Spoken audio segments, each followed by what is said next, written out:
Assalamualaikum warahmatullahi wabarakatuh. Perkenalkan, nama saya Hairul Anwar.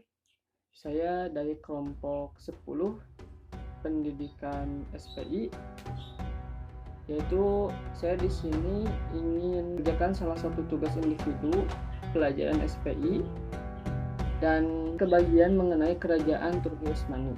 Yang pertama, dirinya atau terbentuknya kerajaan Turki Utsmani itu bermula dari rombongan Ayah Utsmani atau Ertugrul yang berada di Hayi, lalu dibaiat oleh Sultan Al-Aladin II yang dari Saljuk Rum. Itu rombongan Ayah Utsman selalu membantu dalam kemenangan Saljuk atas Romawi, sehingga mendapatkan tanah dan wilayah untuk kekuasaan Ayah Utsman.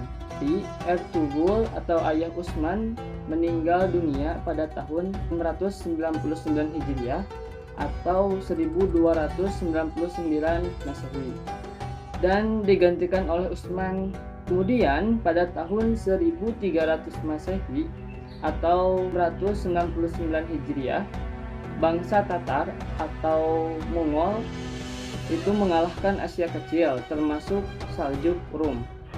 Utsman berhasil bertahan dari bangsa Tatar atau Mongol tersebut, dan pada akhirnya terbentuklah kerajaan Turki Utsmani pada tahun 1300 Masehi atau 700 Hijriah.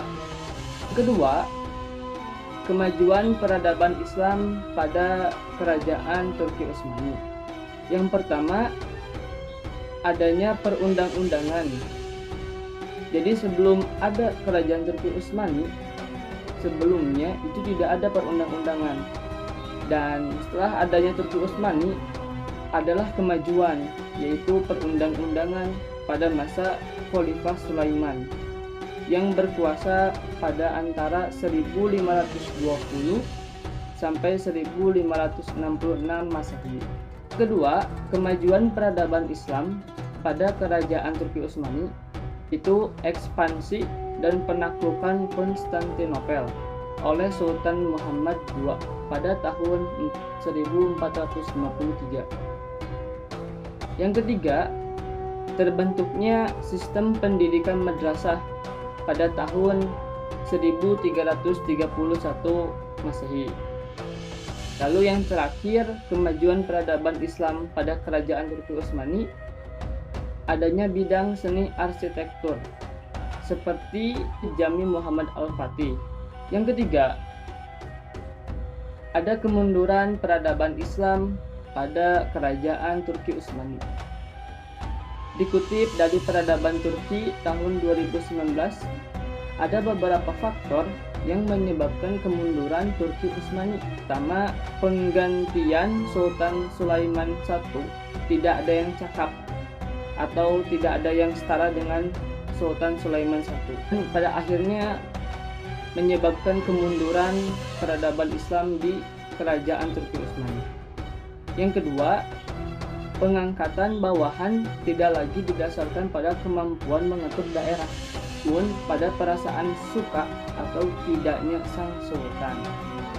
Ini tidak adil dan tidak sesuai dengan asas keadilan gitu.